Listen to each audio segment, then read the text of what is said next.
N'hésitez pas à partager la vidéo et à mettre un pouce bleu pour plus de visibilité. Merci. Monsieur Diabanza, bonjour. Bonjour. Bienvenue sur Lexique Bobisso et merci de vous rendre disponible pour la suite de notre série sur le panafricanisme expliqué.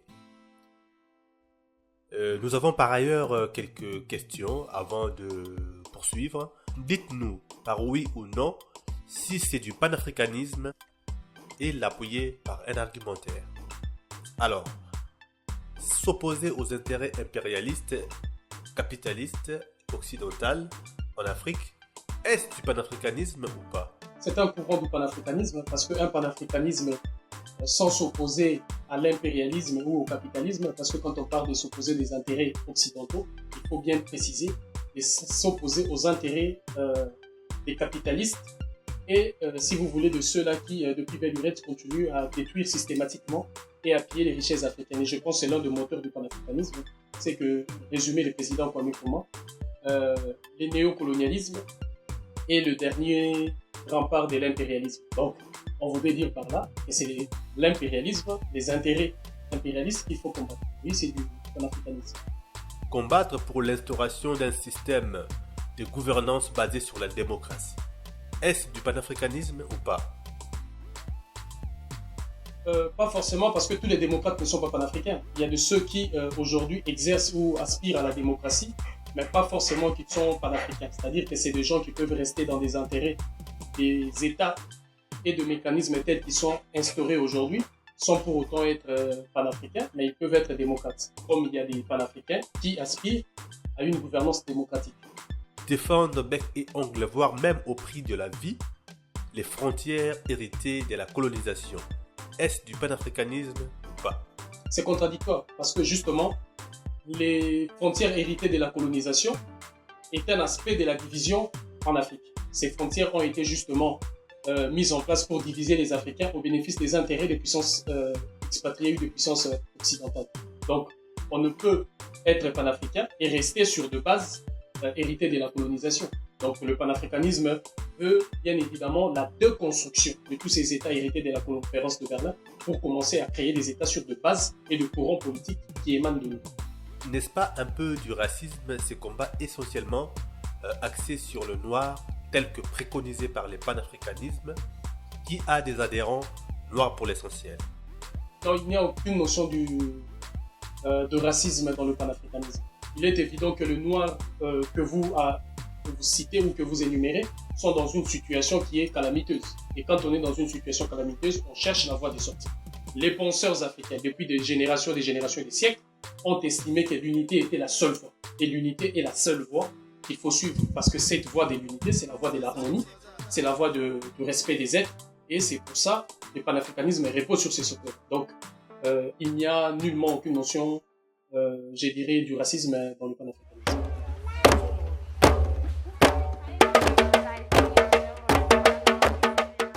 Un récapitulatif rapide. Cliquez en haut à droite pour ceux qui n'ont pas suivi le premier et le deuxième numéro. Vous nous aviez parlé des origines du panafricanisme, qui est en fait le retour à l'unité datant avant les razzias négriers, la colonisation, etc. Mais vous nous aviez également parlé des 7 royaumes sur lesquels les rois de Congo giraient et des 21 nations de l'Afrique-Guinée. Aujourd'hui, pourriez-vous nous expliquer ces 21 nations de l'Afrique-Guinée, leur rôle et leur importance? C'est une notion qui est spirituelle et culturelle, métaphysique et vaste, mais c'est une question aussi, si j'ose dire, politique. Politique parce que c'était la base de l'organisation des Africains. Vous savez, les Européens et les Occidentaux, avec leur maigre intelligence, pensaient que le fait d'arracher les Noirs, de le rasier de leur terre et de les amener autre part, ils seront soumis, dominés et ils ne pourront jamais s'entendre parce que nous avons plus de Noirs au Congo, nous avons plus de Noirs au Ghana, nous avons plus de Noirs au Zimbabwe, nous avons plus de Noirs en Éthiopie, nous avons plus de Noirs au Sénégal, un peu partout. On les a amenés en Haïti. Et il s'est fait que, comme je vous parlais de 21 nations, c'est-à-dire pour nous qui constituent la base du socle du panafricanisme culturel et spirituel, donc arrivé là-bas, les Noirs ont réussi sous la direction du prêtre Vodou Boukman, qui a réussi à rassembler tout le courant spirituel et culturel de l'Afrique. Alors, les 21 nations, Je dois préciser, quand on parle des nations, on parle de courants de pensée.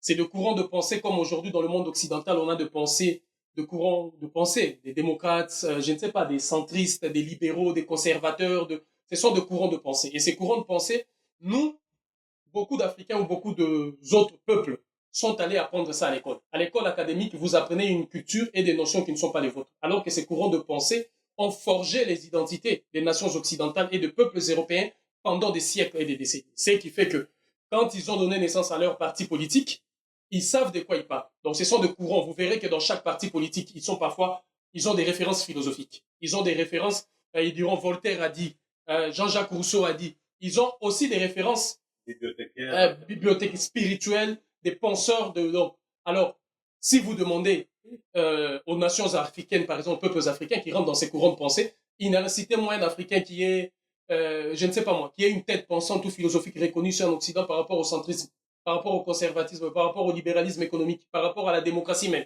Les Africains vous diront, un tel, c'est le père de la démocratie parce qu'il a combattu pour la démocratie. C'est-à-dire au service de courants de pensée et de philosophie venues d'autres cieux. On vous dira, un tel, il est le père de la démocratie, la mère de la démocratie, parce qu'il a combattu pour l'instauration de la démocratie dans notre pays. Donc, vous voyez, il n'y a pas une identité propre à nous qui fait qu'on a des penseurs, des philosophes, je ne dis pas des gens qui étudient la démocratie, c'est qui ont forgé, parce que ça a forgé leur identité. Alors, nous, on a nos courants de pensée. Ces courants de pensée qu'on appelle les 21 nations, mais on ajoute à la fin les 21 nations de l'Afrique-Guinée. Pourquoi on dit Afrique-Guinée? Afrique-Guinée, c'est un terme, vous voyez, vous entendez la Guinée et vous entendez l'Afrique.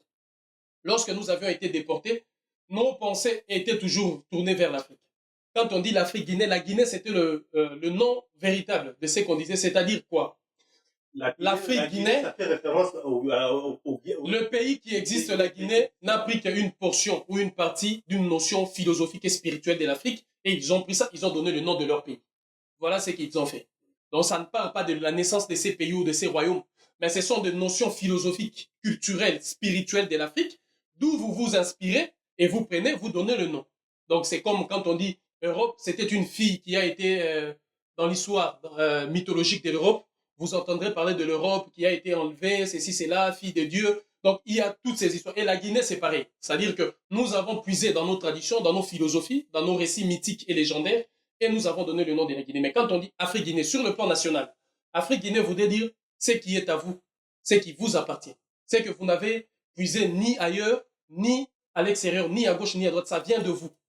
Au niveau familial, quand je vous dis l'Afrique-Guinée, je voudrais dire ce qu'il y a dans votre famille, ce qui est propre à vous, de votre famille, que tu n'es pas allé chercher dans une autre famille, Par exemple, tu es dans une famille où tu as un ancêtre qui est forgeron.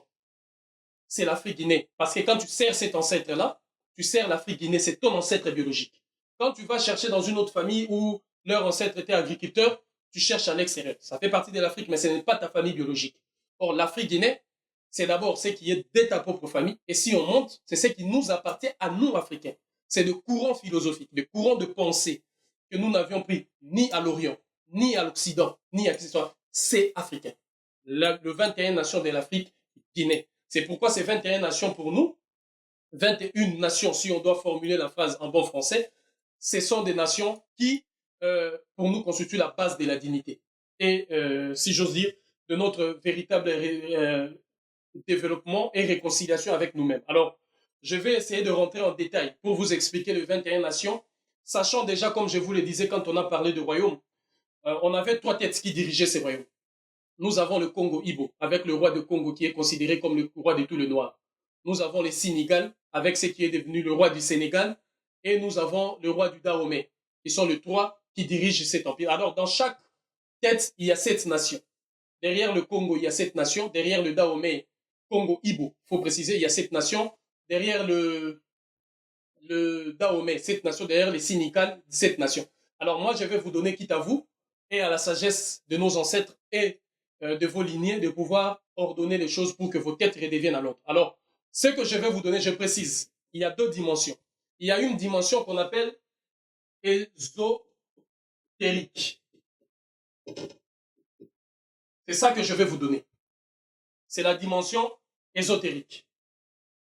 Il y a une dimension qu'on appelle ésotérique. Ça, c'est la dimension interne qui ne sort pas. C'est une dimension que je ne vous donne pas. Je donne ça à ceux qui sont avec moi, à ceux qui m'accompagnent dans une dimension et dans ce long combat et dans ce grand travail, cette grande œuvre que nous avions commencé pour l'unité de notre mère patrie l'Afrique, pour la voie de l'harmonie, pour la voie du respect des êtres, où l'homme noir sera respecté, où sa terre sera respectée, où ses richesses seront respectées, où nous respecterons aussi les étrangers, leur culture, leur nation, leur pays et tout ce qui va avec. Donc, je vous donnerai la dimension ésotérique qui est autorisée, parce que je suis autorisé de vous le donner, et c'est mon devoir. Et la dimension ésotérique, je donnerai à ceux qui sont de l'intérieur avec moi, qui progressivement apprennent ces choses d'une manière ou d'une autre. Voici les 21 nations de l'Afrique-Guinée. Comme je vous ai expliqué, nation, courant de pensée, Guinée, c'est qui nous est propre. Donc si c'est dans votre famille, c'est des courants de pensée qui sont propres à vos familles, que vous n'avez pas pris dans d'autres familles, que vous n'avez pas puisé. Donc c'est ça le sens même de la dignité, être vrai, être soi-même, et c'est connaître soi-même. Donc, première nation de l'Afrique-Guinée, nous avons les Dahomey. Les Dahomey, c'est le ventre du serpent. C'est la première nation de l'Afrique-Guinée.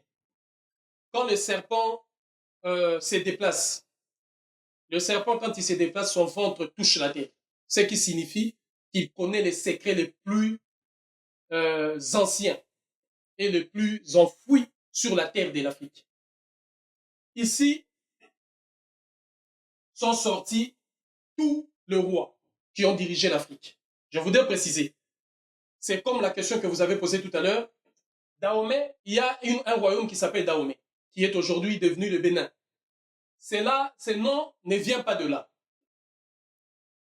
Par contre, le nom du Dahomey vient de courants de pensée qui existaient depuis longtemps en Afrique. Et lorsque nos ancêtres ont voulu créer ces royaumes, ou, si j'ose dire, comme je disais, les 7 grands royaumes, ils ont pris cette philosophie et cette notion spirituelle et culturelle de l'Afrique, ils ont donné ça, on appellera ça, trouver au Congo, les gens qui sont Dahomey, vous pouvez trouver au Sénégal, les gens qui sont Dahomey, vous pouvez trouver chez les Zoulous, les gens qui sont Dahomey. C'est pourquoi vous voyez au Gabon, tout ça, vous voyez dans toutes les traditions africaines, de manière générale, vous verrez que les rois ont toujours comme ces grands symboles du serpent. Et le serpent a toujours été à la base et au commencement de tout ce que nous avons mis en place. Donc, les Dahomey signifie ventre du serpent. Ce n'est pas le serpent en soi, mais c'est le ventre du serpent. Donc, c'est la première nation de l'Afrique guinéenne. Et les initiations qui sont à l'intérieur, le courant de pensée qui parle du Dahomey, c'est là où je vous ai dit en grand, c'est les secrets les plus enfouis, les secrets souterrains. Parce que le serpent, quand il se déplace, il marche par la voie, par son ventre touche la terre. Donc c'est ici que les gens peuvent s'inspirer pour créer des partis politiques. Parce que ça a forgé nos identités depuis les temps anciens de nos aïeux. Et aujourd'hui, si vous vous inspirez bien, si vous rentrez à ceux qui peut-être nous approcheront, vous comprendrez comment on peut puiser ici pour créer des courants de pensée qui formeront des partis politiques. Nos propres partis, c'est là où on dit des organisations politiques et des associations qui vont avec l'environnement de l'homme noir et sa mentalité. Donc, c'est la raison pour laquelle on évoque ces questions. Alors, deuxième nation de l'Afrique guinéenne, c'est Rada. Rada, c'est aussi Alada. C'est une sorte de parlement, le lieu de la délibération.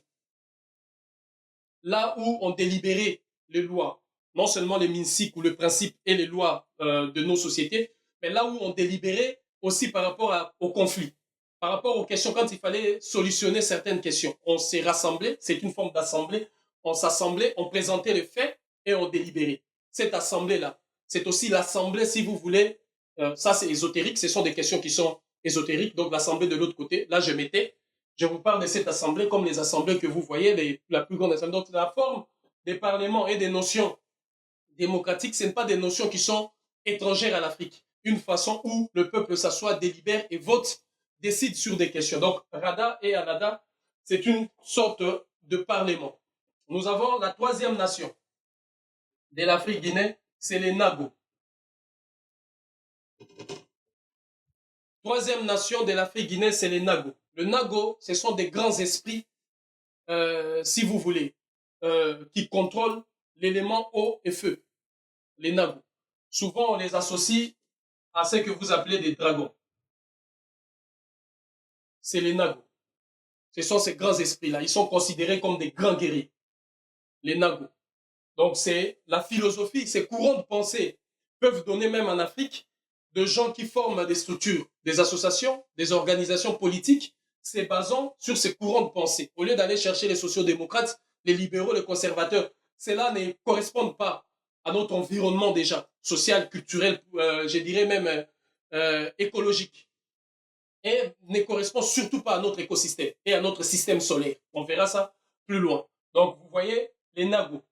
Donc, c'est ce que vous associez parfois au dragon. Vous avez vu, par exemple, quand vous allez en Chine, les Chinois est dans leur philosophie, dans leur courant de pensée. Ils réfléchissent comme les dragons. La Chine, d'ailleurs, est considérée comme les grands dragons. Et quand les dragons s'est levé, on a vu que les dragons, le comportement de la Chine est un comportement du dragon sur le plan économique, c'est un comportement du dragon sur le plan politique et sur le plan militaire. L'armée chinoise se fonde sur le principe du dragon. D'ailleurs, ils ne l'ont pas caché, ils l'ont mis aux yeux de tous. Donc, ils sont basés sur un courant philosophique, un courant de pensée propre à eux-mêmes, qui se base sur les dragons. On a vu ce que ça a donné sur le plan économique, on a vu aussi ce que ça a donné sur le plan politique, on a vu ce que ça a donné sur le plan culturel, avec la révolution menée par le camarade Mao Tse-tung. Donc voilà, ces courants de pensée, seul le dragon peut faire de notre État comme la Chine. Parce que la Chine repose sur la philosophie du dragon. C'est un courant de pensée qui est propre à la Chine. Leur mode d'élection, leur mode de choix n'est pas inspiré par la notion démocratique à l'Occident. Tout le monde le sait. Donc voilà le mécanisme et le courant de pensée. Les Nagos sont associés aux grands dragons qui vivaient en Afrique et qui vivent encore en Afrique. On a le Djouba. Le Djouba, quatrième nation. On le trouve souvent aujourd'hui en Martinique. Quand vous allez en Martinique, je voudrais préciser une chose. Les Africains connaissaient la Martinique avant les Occidentaux. Les Africains savaient ce qu'il y avait en Martinique avant les Occidentaux. Les razzias négrières sont arrivées. Les Européens ne connaissaient pas ce chemin. Vous remarquerez, regardez les bateaux et les images des anciens explorateurs dans les bibliothèques occidentales, archivées, là où les gens ne rentrent pas, où ils n'autorisent pas les gens de rentrer. Vous verrez que tous les guides étaient des Noirs. Donc on connaissait ces phénomènes-là avant. Les Djouba, c'est ceux qui aujourd'hui travaillent la terre, les travails de la terre. Les travails de la terre, c'est ça les Djouba.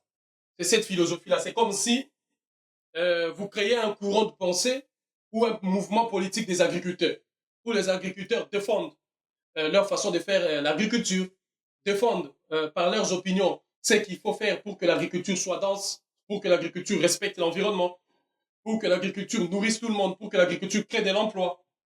Parce que s'il y a des ministères de l'agriculture, il peut y avoir des courants de pensée uniquement basés sur ça. Parce qu'aujourd'hui, on a vu des verts, des courants de pensée politiques qui sont basés sur l'écologie. Donc, il peut y avoir des courants de pensée ou des structures politiques qui reposent sur le travail de la terre. Donc, le Djouba, quatrième nation, c'est le travail de la terre. Alors, cinquième nation, c'est les Sinika.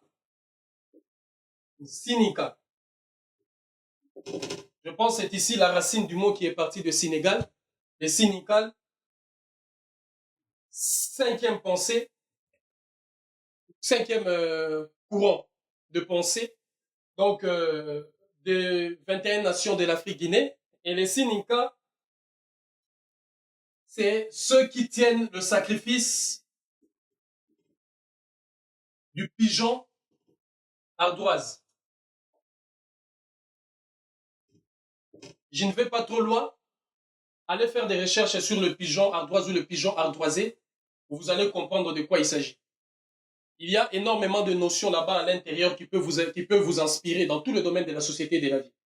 Donc voilà, Sininkal, c'est ceux qui tiennent le sacrifice. Parce que ceux qui sacrifient, quand on sacrifie, on voit aujourd'hui les musulmans qui sortent, d'ailleurs qui sont en pleine fête des l'Aïd, qui sortent du Ramadan, sacrifient souvent le mouton. Leur pensée spirituelle, leur courant spirituel de l'islam repose sur le sacrifice du mouton qu'avait fait leur ancêtre premier Abraham.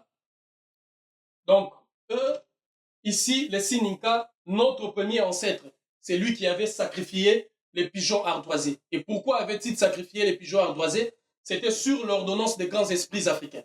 Alors là, c'est la partie ésotérique que j'expliquerai un de ces quatre. Et sixième nation de l'Afrique-Guinée, c'est les Kapalu-Kanga. Les Kapalu-Kanga, c'est la sixième nation de l'Afrique-Guinée. C'est un courant de pensée. Un courant de pensée tenu par ceux qui tiennent le sacrifice de la dinde. Le sacrifice de la dinde. Alors pourquoi ça? Ce courant de pensée est tenu par les autochtones d'une terre. Quand vous venez sur une terre, en Afrique, si vous voulez savoir qui est le vrai autochtone, quelle est la vraie population autochtone, alors vous vous adressez à ceux qui tiennent le sacrifice du dinde, ceux qui sacrifient la dinde. Comme ceux qui ont sacrifié, comment on dit, le mouton, comme les chrétiens ont sacrifié un homme. Les chrétiens et leur philosophie, c'est le sacrifice de l'homme. Ils ont appelé le Christ. Ils ont sacrifié pour sauver. C'est un courant de pensée. Ce n'est rien d'autre qu'un courant de pensée. Rien d'autre que ça. Mais ce sont des courants de pensée qui sont insufflés par des grands esprits.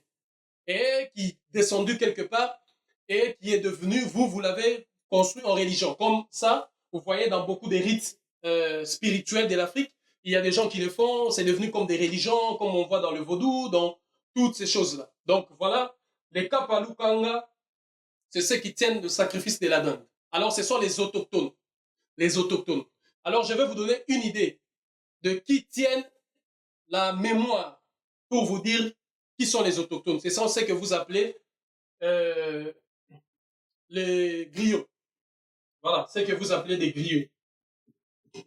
Ces gens-là, quand tu face à un griot, il est capable de remonter l'arbre généalogique au plus lointain que tu ne peux imaginer. Au plus lointain que tu ne peux imaginer. Ils ont cette mémoire-là, d'aller jusqu'à interpeller toute votre lignée, tous les ascendants de votre lignée, tous vos ancêtres, même dans des temps immémoriaux, les griots. Donc, eux, ils nous rappellent, ils font un rappel historique, ils nous rappellent qui sont les autochtones, qui sont les premiers à être sur cette terre. Ils tiennent le sacrifice de la dinde. C'est un courant de pensée. Si vous développez ces courants de pensée, demain, c'est un courant qui peut devenir aussi comme l'islam, ou comme le christianisme, comme le bouddhisme, et qui fera rentrer énormément de monde. Énormément. Donc voilà, c'est un courant de pensée. Et l'Afrique doit aller sur ses propres courants de pensée. Le septième courant de pensée et septième nation de l'Afrique-Guinée, c'est les Mandingues.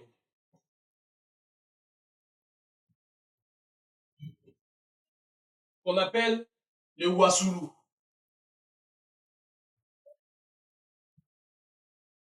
Ici, là, les Mandingues, les Wassoulou, je vous renvoie à toute la notion historique du royaume de Mandingue, de ce que vous appelez le royaume de Mandingue. Je pense que j'avais expliqué ça parmi les 7 royaumes, le grand royaume de Wassoulou, où étaient formés, si vous voulez, les Mansoundi. C'est-à-dire les guerriers royaux, les guerriers qui étaient autour du roi. Parce que dans des sociétés africaines datant, dans nos grands royaumes datant, il y avait des guerriers qui étaient au niveau de la société, il y avait des guerriers qui étaient au niveau des nobles, il y avait des guerriers qui étaient au niveau, par exemple, de rois. Alors les guerriers qui étaient au niveau de rois ici, là, les guerriers royaux, on les appelait les Mansoundi. Comme j'avais expliqué la dernière fois, Mansoundi, il dit Nsoundi, qui a donné Sundiata Keita, l'un des généraux qui était dans la cour du roi. Donc voilà les 7 premières nations de l'Afrique-Guinée, les 7 premières nations qui sont les 7 courants de pensée qui peuvent soit donner naissance à l'armée, pas seulement des familles politiques, qui peuvent donner naissance à l'armée, mais une armée qui est basée sur votre courant de pensée, sur vos stratégies, vos méthodes, vos analyses et votre art de la guerre aussi, s'il est faut. Donc, qui ne sont pas empruntés ailleurs. Donc, ce qui démontre que l'Afrique, par les 21 nations de l'Afrique-Guinée, peut opérer la renaissance, si vous voulez, de l'Afrique. C'est alors que le prêtre vaudou Boukman avait réuni les 21 nations et vous avez vu ce que ça donnait. C'était la révolution haïtienne qui a donné la naissance au premier État africain, qui était d'ailleurs considéré comme la perle des Antilles. Donc voilà, cette première nation, 8e nation. La suite très prochainement, seulement sur Bobisso Media. Abonnez-vous à notre chaîne YouTube et bien cochez la cloche pour être averti de la mise en ligne de nos vidéos. N'oubliez pas de mettre un pouce bleu. À très bientôt.